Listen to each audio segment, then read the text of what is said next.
राधा स्वामी जी, राधा स्वामी जी। क्या कभी आपने सोचा है कि सिमरन हमें किस टाइम और कैसे करना चाहिए?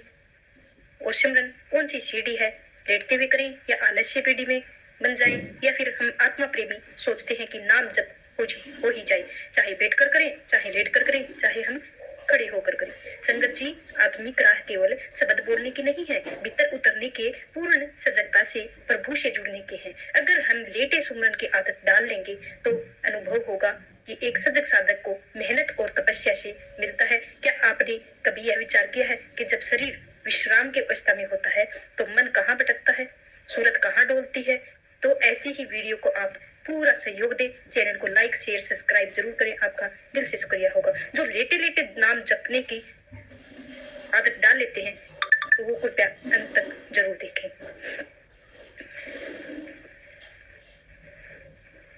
नाम कोई साधारण शब्द तो है नहीं कि यह परमात्मा की चेतना शक्ति का स्वरूप है। यह वह अलौकिक ध्वनि है जो सृष्टि के आरंभ से विद्यमान और आज भी आत्माओं को उनके मूल स्रोत के अनंत शक्ति के बारे में बुला रही है। यह वही नाम है जो पाने के लिए युगों युगों ऋषि मुनि तपस्या करते हैं और सचमुच में बहुत ही किस्मत वाले होते हैं जिनको बख्शिश मिलती है।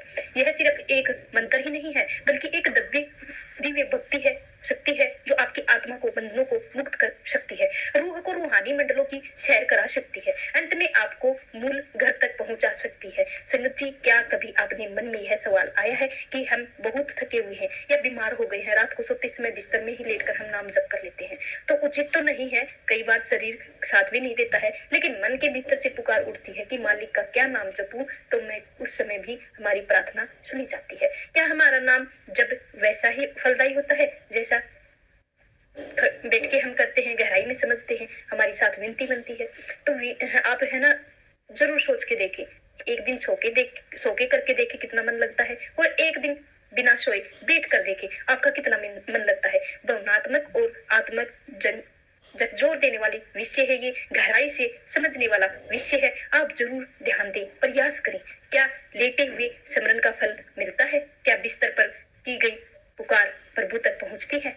तो संगत जी, इसी वीडियो को हम पहुंचाते हैं आपके भीतर ऐसी गहराई और प्रेरणा जगा उठेगी। आप खुद ही संकल्प ले बैठे हैं, जब अब तो हर पल गुरु की याद में ही जीना है, हर श्वास में सुमरन बन जाना है। संगत जी, संत महात्मा पुरुष सदियों से एक ही पुकार करते आए हैं, रात्रि के तीसरे पहर उठो और अभ्यास करो। यह कोई साधारण सलाह तो है नहीं, बल्कि यह रूह को और उसके घर तक पहुंचाने की सबसे सीधी राह है। क्यों कहते हैं कि ऐसा है? क्योंकि उस समय ब्रह्मांड की ऊर्जा गहन शांति में होती है, माया की हलचल सबसे धीमी होती है, मन की अशांत तरंगे ठहर जाती हैं। वह घड़ी ऐसी होती है जब आत्मा अपने मूल स्वरूप से जुड़ सकती है, जब वह सहज भाव से भीतर उतरने की राह खुलती है, तब मालिक की धुन सबसे साफ सुनाई देती है। बस सोचिए आप संगत जी, अगर अमूल्य समय में भी हम बिस्तर में पड़े रहेंगे, आंखें बंद करके बस सोने जागने के बीच में लिटके रहेंगे, तो क्या हमें सचमुच में रूहानी राह चल पाएंगे? संत कितनी भी सुंदर बात कही हो, माया के जलन और मन के तरंगों को रोकना ही तो अभ्यास है। तभी भीतर कमल को खिलता है, तभी घट भीतर रोशनी पैदा करता है। अब प्रश्न यह है कि क्या हम लेटे हुए उस ध्यान को आंखों के पीछे वितरित कर सकते हैं? सहज दल कमल पर चढ़ सकते हैं, जहां से आत्मा ऊपर की ओर चढ़ती है? नहीं संगत जी, यह आलस्य नहीं, बल्कि पूर्ण, संपूर्ण और निरंतर मेहनत मांगता है। यह वह राह है जहां शरीर तो बैठा होता है, मन मालिक के चरणों में झुका होता है, जहां हर पल की सजगता, अक्षण की जागरूकता दिखाई और रूहानी का सफर ईंधन बनती है। संगत जी, एक सवाल आत्मा से पूछिए, क्या मैं अभ्यास कर रहा हूँ, सिर्फ अपने आलस्य की भक्ति का नाम दे रहा हूँ, या आज समय में लेटे हुए स्मरण करना आम आदत बना रही हूँ? आजकल की भागदौड़ में जीवन की कुछ ऐसी परिस्थितियां आ जाती हैं, जैसे थकान, तनाव, समय की कमी, जो हमें सच्चे अभ्यास से दूर कर देती हैं। काफी सत्संगी आजकल ऐसी ही बातें करते हैं कि दिन भर की भागदौड़ के बाद शरीर थक जाता है, मन चाहता है बस कुछ पल आराम करके ऐसे ही बिस्तर पर लेट के नाम ले लेता हूँ। सबसे सरल लगता है, बिना कोई विशेष प्रयत्न की हुई, सजगता की हुई मैं स्मरण कर रही हूँ, यह सोचकर आत्मा को विशेष संतोष देने लगती हूँ, क्योंकि धीरे धीरे यह एक ऐसी आदत बन जाती है जिसमें नाम चलता रहता है, पर आत्मा सो जाती है। फिर ना तो सूरज जागते हैं और ना ही प्रभु की धुन सुनाई देती है। पर संगत जी, प्रभु की प्राप्ति केवल सुविधा से ही हो सकती है क्या? जिसने सृष्टि रची है, सबका आधार है, हम आलस्य में पड़े पड़े पा सकते हैं। हाँ, अगर कोई शरीर में असमर्थ है, जैसे वर्धावस्था, बीमारी या कोई विशेष परिस्थिति जिसको अक्षमा योग्य है, उस अवस्था में मालिक स्वयं उनकी मदद करता है, जिनके नाम स्वीकार करता है। लेकिन जब एक जवान शरीर है, सजग मन है, संतों की प्रेरणा हमारे पास है, फिर भी हम आलस्य के गले लगाकर लेट जाते हैं, तो यह स्मरण नहीं है, बल्कि अभ्यास का अपमान है। यह उस नाम की अवहेलना है जिसे पाने के लिए अनगिनत आत्माएं जन्म तक भटकती रही हैं। आलस्य एक मीठा जहर है जो धीरे धीरे आत्मा को शून्य कर देता है। संगत जी, जीवन में हम सभी के सामने ऐसे क्षण अवश्य आते हैं जब शरीर की दिशा हमें वजन शमन की सामान्य स्थिति में बैठने की अनुमति नहीं देती है। कभी हम दिन भर की सेवा, श्रम, दुनियावी जिम्मेदारियों, शरीर अत्यंत थका होता है। कभी बीमारी, वृद्धावस्था के कारण उठना बैठना कठिन हो जाता है। कई बार जब हम रात को बिस्तर पर लेटे होते हैं तो नींद आने से पहले मन स्वाभाविक रूप से शांत, निर्मल और अंतर्मुखी होता है। ऐसे में यदि हमारा मन जागृत हो, भाव शुद्ध हो और सच्चे हो, तो संत जन यही समझाते हैं कि उस स्थिति में हमें लेटे हुए नाम जप किया जा सकता है। लेकिन संगत जी, यह तभी उचित होता है जब लेटना हमारी मजबूरी हो, विकल्प नहीं हो। जब शरीर साथ ना दे रहा हो, लेटकर नाम लेने में कोई दोष नहीं है, बल्कि भाव की सच्चाई वहां भी प्रभु तक पहुंच सकती है। जैसे कि बाबा फरमाते हैं, अगर सच्चे भाव से लिया जाए, जरूर मालिक तक पहुंचना है। मालिक का भाव भूखा है, मुर्दा का नहीं है। गुरु नानक देव जी अमृतवाणी हमें याद दिलाती है, मन तो ज्योति स्वरूप है, अपना मूल पहचान। जब मन अपने उस दिव्य मूल से जुड़ जाता है, तब नाम जबकि शक्ति भीतर सक्रिय हो जाती है और शरीर का अवस्था मुर्दा गुण हो जाती है। उससे हमारी बात शरीर से स्पष्ट होती है। जब नाम केवल शरीर से जुड़ी कोई यांत्रिक प्रक्रिया या क्रिया नहीं है, बल्कि यह मन की आत्मा और एक गहन पुकार है। जब तक मन मालिक की ओर मुड़ा है, श्रद्धा और प्रेम से भरा है, तब तक नाम की ऊर्जा चलती रहती है। चाहे हम बैठे हों, चाहे हम खड़े हों, चाहे हम मजबूरी से लेटे हों। मुख्य बात तो यह है कि हमारा अंतर जाग रहा है, जो प्रबल हो रहा है। हमारा लक्ष्य स्पष्ट प्रभु की यादें और उनके चरणों में सम्मान केवल किसी एक विशेष मुद्दा या स्थिति का स्थान तक सीमित नहीं है। ना ही हमें केवल बैठकर करने की प्रक्रिया है, ना ही कोई यांत्रिक अभ्यास है। यह तो आत्मा की पुकार है, प्रेम की गूंज है, उस मालिक को बुलाने की एक अंतरंग से निकली हुई सच्ची इच्छा है। यह उस पुकार की तरह है जो एक बच्चा अपने पिता को कहता है। ना तो कोई औपचारिकता है और ना ही कोई विधि है, बस स्मरण और सच्ची भावना। इसी भाव से हमें समझाते हैं कि हमारी शारीरिक स्थिति जैसी भी हो, प्रभु का नाम लेना कभी भी, कहीं भी, किसी भी स्थिति में लिया जा सकता है। बहुत बार ऐसा भी होता है कि जीवन की अपराधी सेवा करते हुए और शरीर की थकावट चलते चलते रात को थक कर बिस्तर पर गिरते हैं, और कोई बीमार होता है, कोई वर्द होता है, कोई उनके बैठकर ध्यान करना कठिन हो जाता है। ऐसे में हमें सोचना है कि जब तक हम नाम जप नहीं कर सकता है, मन में भ्रम है। कि सच्चाई यह है कि मन सच्चा होना चाहिए, भाव गहरा होना चाहिए, मन पवित्र होना चाहिए। चाहे लेटकर सुमरन करना उतनी प्रभावी होता है जितना बैठकर किया गया हो। बाबा जी ने स्वयं सत्संगों में यह बात बड़ी स्पष्टता से समझाई है कि हमारा ध्यान किस ओर है, वह मालिक की ओर है या हमारी आत्मा उसे पुकार रही है। बाबा जी फरमाते हैं कि हमें मालिक से संबंध बनाना है, चाहे हमारी परिस्थिति कैसी भी हो, हमारी दिशा कैसी भी हो, ध्येय कैसा भी हो। हमें केवल प्रभु का नाम और प्रभु की नाम जपना है। यदि कोई भाई बहन मजबूर में बैठ नहीं सकता है, वो लेट कर भी प्रभु का नाम ले सकता है। इसमें कोई दोष ही नहीं है, कोई अधूरापन नहीं है। प्रभु मुर्दा नहीं है और वह भाव देखता है, तन की चेष्टाओं से ज्यादा मन की पुकार को सुनता है। वह भाव का भूखा है और प्रयास प्रेम किया गया है, वही दरबार स्वीकार होता है। संगत जी, हमें यह भी नहीं भूलना चाहिए कि मालिक हमारा पिता है। कौन पिता अपने बच्चे की अवस्था नहीं जानता है? वह सब कुछ जानता है। हम थके हुए हैं या हम असमर्थ हैं, कब हमारी देह हमारे साथ दे रही है और कब हमारी देह हमारे साथ नहीं दे रही है। इन सब सीमाओं के बावजूद भी हमने याद किया या नहीं किया, हमने कुछ पल उनके साथ बिताए या नहीं बिताए, परिस्थिति में रहकर अपने सामर्थ्य के अनुसार प्रयास किया या नहीं किया। लेकिन नाम लेना बंद ना करें। हमें अपनी शारीरिक सीमाओं से नहीं, बल्कि अपने प्रेम से परखा जाएगा। कई बार हमें सोचते हैं कि हम अपने प्रयासों से मालिक को पा लेंगे, लेकिन यह एक गहरा भ्रम है। सच्चाई तो यह है, जब तक उसकी कृपा न हो, चाहे हम कुछ भी कर लो, उनका प्रेम पाना, उनकी ओर बढ़ना, उनका नाम लेना, यह सब उन्हीं की कृपा से संभव होता है। हमारी ओर से जितना भी किया जाएगा, वह केवल एक कोशिश मानी जाएगी। कोशिश उसे प्यारी है, किसी को भी प्यारी के जरिए यह दावा नहीं कर सकते हैं कि मालिक योग्य हो गए हैं। किसी योग्य थे या नहीं थे, उनका प्रेम, उनकी दया हमें योग्य बना सकती है। इसीलिए हमें अपने प्रयास की गिनती नहीं करनी चाहिए। कितनी बार नाम लिया, कितने मिनट किया, कितने घंटे किया, यह सब हमारी गणना प्रभु के दरबार में केवल भावना की गिनती होती है। बाबा जी कहते हैं, आप बस बैठिए, आप केवल आदेश का पालन कीजिए, बाकी सब मालिक संभालेंगे। वचन कितने सुकून देने वाले हैं। प्रभु केवल हमारी एक ही सच्चाई पहल जानता है। हम एक कदम बढ़ाएंगे, यह 10 कदम हमारे आगे बढ़ेंगे। वह हमारे एक छोटे से प्रयास 100 गुना कर देता है। तो प्रेम का सागर है, दया का दरिया है। हमारे हर प्रयास, हर आहार पुकार को सुनता है, यहाँ तक कि हमें हमारी आंखों को नहीं गिरने देते हैं, मन को कभी नहीं गिरने देते हैं। याद रखिए, भजन सिमरन की संख्या बढ़ जाती है और हम करने लगते हैं। जरूर बस यह है कि नाम के साथ प्रेम हो, सच्चाई हो, संकल्प हो, कोशिश की कमी नहीं आनी चाहिए। हमें अपनी स्थिति के अनुसार, अपने सामर्थ्य के अनुसार पूरी ईमानदारी से प्रयास करना। कभी कभी एक छोटा प्रयास, जैसे रात को सोते समय 2 मिनट का नाम ले लेना, वह सुबह उठते ही आंखें खोलने से पहले सदगुरु कहना, यह छोटी सी प्रक्रिया भी आत्मा को प्रभु के समीप पहुंचा सकती है। तो एक सगी बड़ी भावुकता, सजगता और अपनी आत्मिक यात्रा एक सुंदर प्रसंग साझा किया है। कुछ वर्ष पहले जब वे गुरु भंडारे में गए, तो वहां व्यक्ति से उनकी मुलाकात हुई। क्योंकि वहां कुछ दिन रुकना था, तो व्यक्ति उनके साथ साथ ही रहने लगा।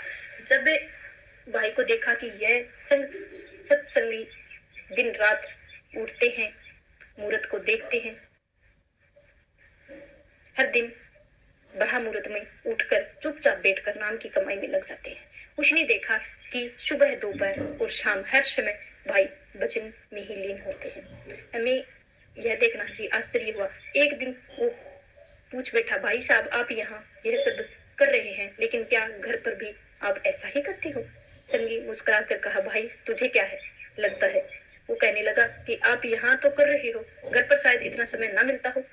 तब उस सत्संगी ने बहुत सुंदर शब्द बात कही, नहीं भाई, अब यह सब मेरे जीवन का हिस्सा बन चुका है। यह कोई दिखावा नहीं है, कोई प्रयास नहीं है। अब मेरी आदत बन गई है, मेरी आत्मा की जरूरत बन गई है। ऐसे सहज अभ्यास बन चुका है कि मेरा रिश्ता इससे नहीं छूटता है। पहले यहाँ शुरुआत में एक चाहत थी, कुछ पाने की, कुछ बनने की, लेकिन अब तो मालिक की याद ही सबसे बड़ी सफलता लगने लगती है। बस यही प्रिय लगती है, भजन सच्चा लगता है। आगे कहा कि यह सोचता हूँ कि सभी लोग ऐसी ही आदत क्यों ना बना लेते। अगर हर कोई दिन सूर्य उदय होने से पहले उठने की आदत बना ले, समय से बैठ जाए, तो चाहे वह आध्यात्मिक हो, पारिवारिक हो, पढ़ाई हो, काम हो, हर क्षेत्र में सफलता उसके पीछे लगती रहती है। यही जीवन का सबसे बड़ा मूल मंत्र है। तीसरे पहर उठना, यह आदत बना लो तो देखना बाकी सब सुधर जाएगा। उन्होंने यह भी कहा, जो लोग तीसरे पहर उठते हैं, उन्हें जल्दी सोने की भी आदत पड़ जाती है। फिर वे इधर उधर मोबाइल में नहीं भटकते हैं, फालतू की चीजों में समय नहीं गवाते हैं। वे अपने समय की जिम्मेदारी का उपयोग करते हैं। वह मोबाइल, टीवी, बातें सब कुछ जरूरत के अनुसार करते हैं, लत के अनुसार नहीं। संगत जी, इस अनुभव में हमें यह सीख मिलती है कि भजन सिमरन को आदत बना लेनी असली साधन है।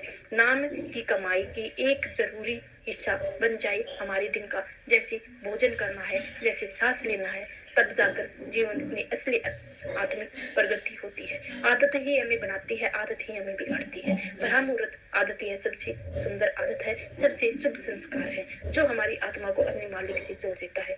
इसीलिए आइए हम सब यह आदत बना ले और तीसरे पहर जाकर समय पर सोए और मोबाइल नहीं, मालिक के नाम से जुड़े, क्योंकि यहाँ जागृति सच्ची और कामयाबी होती है। यहाँ भजन वही आत्मा की पूर्णता है। जब आप बाबा जी के चरणों में बैठे केवल सदगुरु ही नहीं, बल्कि एक मित्र और एक प्रेम की तरह देखें। सिमरन शुरू करने से पहले अपने मन की बातें करें और अपने दिल की दिन में बातें, अपने डर, अपनी गलतियां, अपनी आशाएं सब कुछ जैसे एक प्रिय में बांटा जाता है, वैसे ही बाबा जी की तरफ बांटिए और फिर आप क्या सच्चे मन से और भाषा से बोलेंगे, प्रभु उसी की भाषा उतार देगा। क्योंकि संगत जी मालिक को और कुछ नहीं चाहिए, ना धन चाहिए, ना पूजा, ना दिखावा। उसे चाहिए बस एक सच्चा निर्मल प्रेम, और वह प्रेम मन से बसता और भजन स्मरण हर अवस्था में, हर स्थिति में, हर शुभ समय में, हर स्वीकार्य है। बस इसी प्रेम में लीन होकर, नाम का स्मरण होकर हर हाल में प्रभु को पुकारते रहिए, वही पुकार मुक्ति का मार्ग बन जाएगा। यदि हम उसमें आवश्यक सावधानियां अपनाएं, संगत जी लेटकर नाम जपने का सबसे बड़ा खतरा यह होता है कि मन बहुत जल्दी नींद की ओर बह जाता है। शरीर तो पहले ही विश्राम की अवस्था में होता है। ऐसे में यदि मन भी ढीला पड़ जाए तो नाम जप निंद्रा में विलीन हो जाएगा। यह ध्यान की जगह निंद्रा बन जाएगी और लेटते हुए समय मन पूरी सजगता से प्रभु की ओर मोड़ा जाए। जैसे हम ध्यान की अवस्था में सतर्क रहते हैं, वैसे ही हमें लेटकर जपते समय प्रयास करें और मन सतर्क करें। चेतना बनी रहे। याद रखें, स्मरण निंद्रा नहीं चेतना का साधन है। तो रात को सोने से पहले ठीक बिस्तर पर लेटने से 10-15 मिनट शांत नाम जब तक प्रभावशाली होता है। यह एक ऐसी आदत बन सकती है जो आत्मा को दिन रात के तनाव, विचारों और दुनियावी झंझटों को अलग करके परमात्मा की गोद में पहुंचा देती है। यह बच्चे की तरह होती है जो दिन भर थकावट के बाद माँ की गोद में सिर रखकर सोता है और शांति, प्रेम और सुरक्षा के अनुभव में।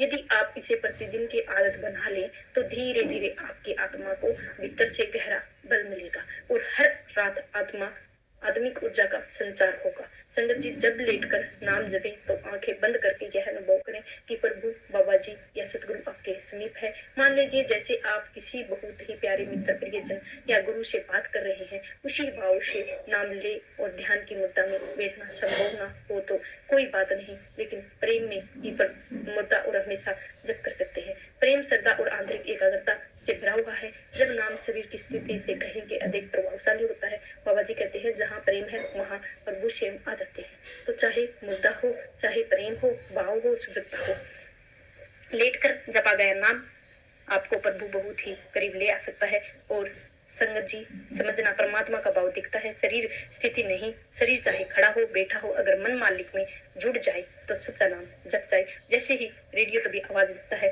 ट्यूनिंग सही से हो, वैसी आत्मा तभी भी नाम से जुड़ती है जब मन की ट्यूनिंग मालिक से हो। संगत जी याद रखें, लेट कर नाम जप कर सकने की, लेकिन शारीरिक मजबूरी हो, अन्य स्थिति हो तो ही आपको लेट कर नाम जपना चाहिए। अब देखिए, हम अक्सर इस बात पर बहुत ध्यान देते हैं कि स्मरण कैसे करें, कितनी देर करें, किस मुद्दा में बैठे। अब जरूरी है, लेकिन इससे ज्यादा जरूरी है कि हम नाम की कमाई की असली महत्ता को समझें। संगत जी, हमारे मन में मालिक से मिलने की तड़प सबसे जरूरी है। बिना इस तड़प के कोई भी भजन, स्मरण, कोई भी साधन पूरी तरह सफल नहीं हो सकता है। यह तड़प है कि आत्मा की असली आग जो हमें अंदर से जलाकर मालिक की ओर खींचती है। तब तक यह तड़प नहीं जागती है, जब तक सब कुछ बनकर रह जाता है। चलिए एक बेहद सुंदर सा मार्मिक वाणी के जरिए समझते हैं। तेरा मुझे ही दिखाई ना दूजा नाम।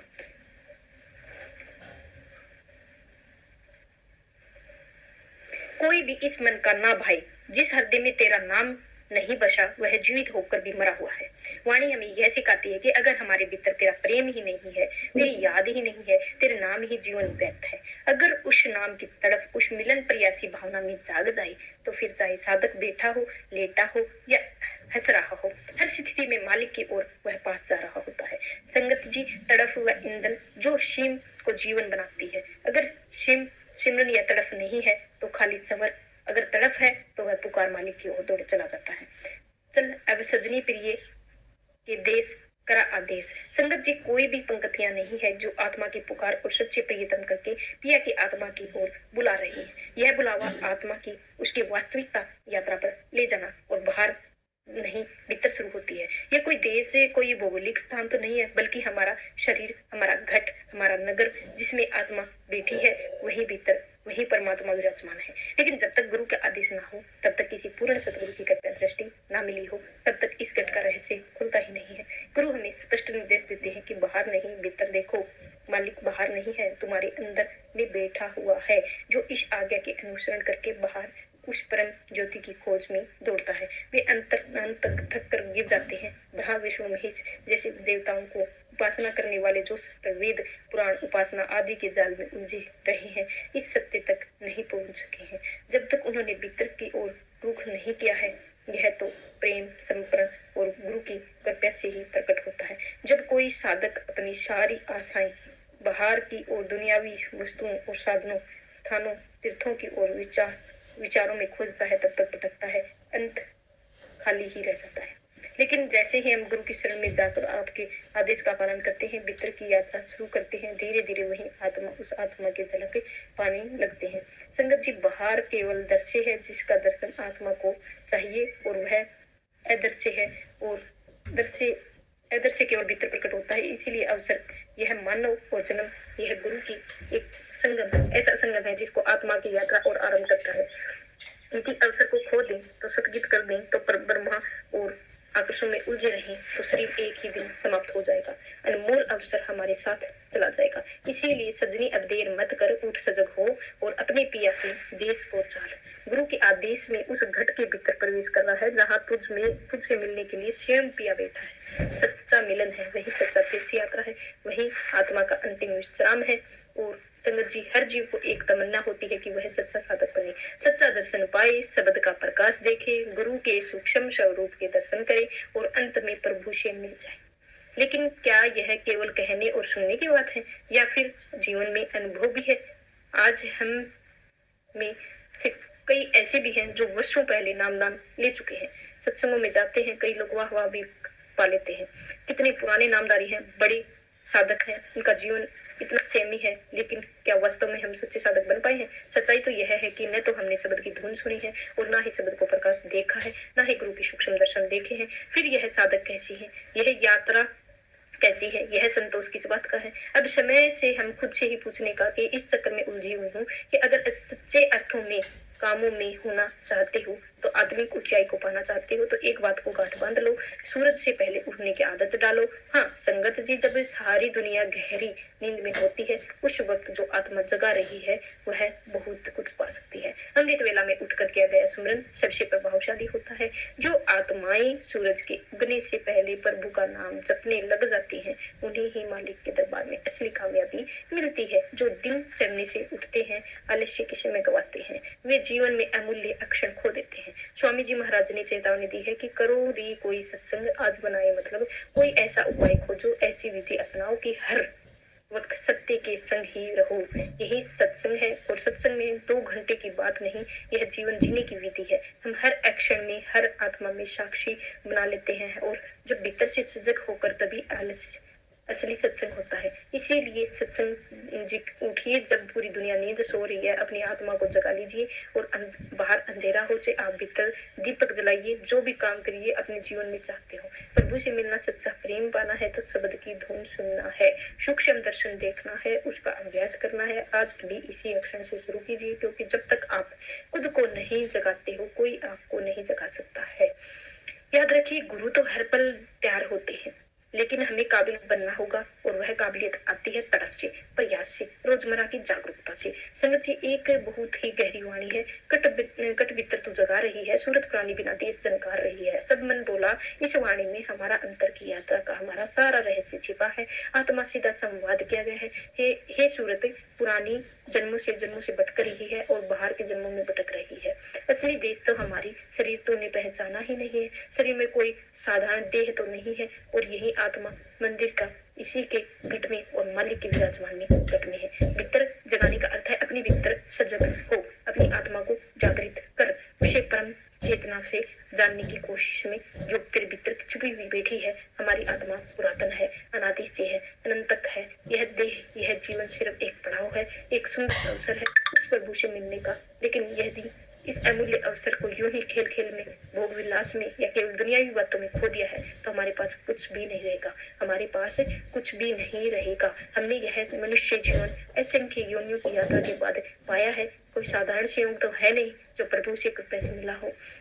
नहीं, अगला जन्म कब तक कहाँ होगा, मिलना होगा या नहीं भी होगा। इसीलिए जो कुछ भी हमें करना है इसी जीवन में करना है, इसी शरीर में रहकर करना है। अब सवाल उठता है, क्या सच्चा? संगत जी, सच्चाई एक है, सतगुरु सच्चा है, सत्संग सच्चा है, नाम सच्चा है। जब तक हम सत्संग में बैठते हैं कोई काल्पनिक ज्ञान नहीं बांटा जाता है। वहाँ सतगुरु की महापुरुषों के शब्दों, संतों और वाणियों के अनुभव और ज्ञान तत्व ज्ञान से हमें यह समझाने का प्रयास करते हैं कि आत्मा को पाने का मार्ग यही है। नाम की कमाई वाणियों का सत्संग में सुनाई जाती है। वे केवल शब्द नहीं होती हैं, वह संतों के अनुभव होते हैं। उसका साक्षात जीवन होता है। उसमें वह तत्व छिपे होते हैं जिसे सतगुरु उजागर करते हैं। सतगुरु वाणी को ही आधार मानते हैं। उसी से तत्व ज्ञान हमें देकर मार्गदर्शन दिखाते हैं। सतगुरु का कार्य कोई चमत्कार दिखाना तो नहीं, बल्कि हमारे भीतर उस शब्द को जोड़ना है जो हमारे मूल शब्द है। शब्द का यही शब्द आत्मा की डोर है। यही मालिक तक पहुंचने का साधन है और यही एकमात्र साधन है, शक्ति है। अंत समय में हमारे साथ जो जा सकती है। संगत जी, इसमें कुछ भी बाहर की खोज है वह है हमारे भीतर में मौजूद है। जरूरत सिर्फ एक बात की है, मालिक मिलन सच्ची प्रयास रखो, सतगुरु की श्रद्धा रखो, नाम की कमाई को ही जीवन का सबसे बड़ा कार्य मान लो। याद रखिए, सतगुरु सच्चा है और सत्संग सच्चा है, नाम ही सच्चा है। उस नाम से ही हम अंत में सच्चे हो पाए हैं। संगत जी, गुरु की महिमा कोई पूरी नहीं कर सकता है, क्योंकि सच कहा गया है कि बिन सतगुरु कौन जो करे निवे अर्थार्थ। बिना सतगुरु के कौन जो हमारे जीवन की इस बुद्धि को सुलझा सके, कौन है जो हमें आत्मा और परमात्मा का वास्तविकता समझा सके। और यह कार्य किसी पढ़े लिखे ज्ञानी पंडित या किताबों में से तो नहीं होगा। यह तो केवल एक सच्चा सतगुरु ही कर सकता है, जो स्वयं उस परम मार्ग पर पहुंचा हुआ। इसीलिए बार बार कहा गया है, जोड़ो कोई सूरत नाम से, आत्मा जैसे भी हो, किसी भी प्रकार से अपने उस शब्द से जोड़ो जो सतगुरु ने दिया है। क्योंकि जैसे जैसे आत्मा के शब्द से जुड़ते हैं वह भीतर सजग होती है, उसमें स्वयं नाम की आदत लग जाती है। कई लोग तो उठकर भी सो जाते हैं, शरीर तो उठता है, मन भी आत्मा नहीं जगाते हैं, क्योंकि यह आलस्य और काल प्रभाव में होता है। लेकिन जो वास्तव में जागते हैं वे भीतर से जागते हैं। उनकी आत्मा फिर मन के अधीन नहीं रहती, बल्कि आत्मा फिर से मन में लगा लेते हैं। समझो, एक सच्चे सत्संगी का मुख्य कार्य क्या है? केवल एक बात स्मरण नहीं, वह नाम भजन। और इसीलिए वाणी कहती है कि घर में गुरु दिखला और शब्द धुन के 5 बदलाव है। जैसे सारी दुनिया बाहर भगवान को ढूंढ रही है, मंदिरों में, तीर्थों में, जंगलों में, और सतगुरु अपने प्रेमियों से कहता है, देखो भाई, मालिक तो हमारे ही घर के भीतर है। यह घर, यह शरीर हमारी असली मंदिर है और यही आत्मा परमात्मा का मिलन होता है। गुरु हमें निज घर में और उस परम शक्ति में दर्शन देते हैं। इसका माध्यम है केवल एक चीज, गुरु का नाम आग्रह करें और नाम जप करो, इसे ही दोहराते रहो और इसकी कमाई करो। बाहर क्या है हो रहा है यह मत देखो, बल्कि भीतर क्या चल रहा है ये जरूर देखो, इस पर जरूर ध्यान दो। जब हम सिमरन में बैठते हैं तो कोई विचार परिवार का, काम का, नौकरी का, बच्चों का भटका देता है, तो हमें उन झंझटों से उलझे रहते हैं, हम नाम से दूर हो जाते हैं। लेकिन एक सच्चा साधक वह है जो पूरी श्रद्धा से कहे, हे गुरु, सब कुछ तेरे हवाले, अब मैं केवल तेरे नाम पर टिका हूँ। सिमरन का भाव आता है तभी अशुद्ध अक्षण होता है और घर में अंदर दिखाते हैं कि अंतर यात्रा सतगुरु है। और वह समय आता है जब धुन के 5 बतलावे गुरु कहते हैं, तो भीतर सच्चे भाव को टिकेगा और तुझे 5 प्रकार की धुन सुनाई देंगी। 5 प्रकार के शब्द का प्रकार है प्रकाश। इन्हीं शब्दों के माध्यम से तुझे मेरा सूक्ष्म स्वरूप मिलेगा और इन्हीं धुनों से केवल कान से नहीं, आत्मा से भी सुनना होगा। इन 5 शब्दों से जुड़कर साधक धीरे धीरे उस परमात्मा से एकाकार होने लगता है। संगत जी, यह जीवन का सबसे बड़ा सौभाग्य है कि हमें सदगुरु मिले और जिन्होंने हमें नाम दिया और सीधे परमात्मा तक पहुंचा है। हमें बस एक ही कार्य करना है, अपने मन से जोड़ना है, अपनी आत्मा को शब्द के संग टिकाना है और जीवन में उसी नाम को समर्पित करना है। फिर देखना है न केवल गुरु का सूक्ष्म स्वरूप, बल्कि स्वयं प्रभु का भी अनुभव तुम्हारे भीतर प्रकट होने लगेगा। चलो उस घर की बात करते हैं जो अगम है, अपार है, अलौकिक है, जिसे समझना, देखना, जानना और पाना यही हमारा जीवन का असली उद्देश्य है। जो घर है अगम अपार, 10वें से पार निहारा। यह वाणी कोई साधारण पंक्ति तो है नहीं, यह तो एक बहुत ही गहरे आध्यात्मिक रहस्य उजागर करती है। जो शरीर को यह साधारण ढांचा नहीं है, यह वह घर है जिसे संत महात्मा बार बार निज घर, सच्चा देश, अंतरलोक कहकर पुकारते हैं। एक आम व्यक्ति उसकी कोई जानकारी नहीं होती है, बस शरीर बाहर सुख दे और हाव भाव के रूप में लिप्सा में फंसा रहता है। लेकिन संगत जी, एक नामधारी को, सच्चे शब्द साधक, यह जानना है कि अत्यंत आवश्यकता है कि शरीर यही घर प्रभु दरबार इसी में, यह सब कुछ जो ब्रह्मा में है, जो परमात्मा की रचना में है। लेकिन प्रश्न यह है कि हमें इसे देख सकते हैं। उत्तर है हट। केवल जब तक हम इस शरीर में 9 द्वारों से ऊपर उठकर 10वां द्वार तक पहुंचे। संत की वाणी में कहा गया है कि 10 द्वार घट चढ़ो और खोलो सत्सबद के अंतोली में अर्थात साधक 9 द्वारों तक बंद कर देता है। आंख, कान, नाक, ज्ञानेंद्रिय, बुद्धा आदि इनकी दशा बाहर हटकर अंदर की ओर मोड़ देता है। जब तक धीरे धीरे अंदर सीढ़ियां चढ़ता है वह अवस्था आती है और हम 10वें द्वार पर पहुंचना है और हमें असली यात्रा शुरू होती है।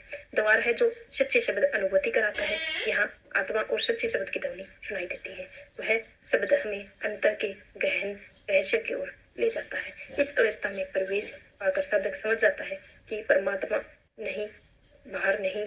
जब इसी घर में है, इसी अनुभव में होता है, तब सच्चा सत्संग, सच्चा नाम, सच्चा भजन जीवन का हिस्सा बन जाए। अब सवाल उठता है कि क्या हम ऐसा कर पा रहे हैं? फिर हमें बाहरी दुनिया को सच मानकर उसी के पीछे भाग रहे हैं। तो संगत जी, इसीलिए जीवन का सबसे बड़ा सिद्धांत यह बनाया है कि सूरज निकलने से पहले उठकर जाना है और सुबह सुबह पर ब्रह्मा मुहूर्त में जाकर, शांत वातावरण में जाकर सब कुछ सो रहे हैं तो जाग और नाम जप, भजन कर, ध्यान कर, सूरज को जोड़। वही तेरी असली मेहनत है, यही तेरी असली कमाई है, यही तेरा भाग्य बदलने वाली चाबी है। जब तक एक बात समझो, आगे घोर अंधेरा भारी है। यहाँ जीवन लंबा नहीं, यह अवसर बार बार नहीं मिलता। जैसे उम्र बढ़ेगी, शरीर कमजोर होगा, इंद्रियां धोखा देने लगेंगी, तब तक हमारा साधना कठिन हो जाएगी। फिर मृत्यु का काल गहन अंधकार की तरह सामने आने लगेगा।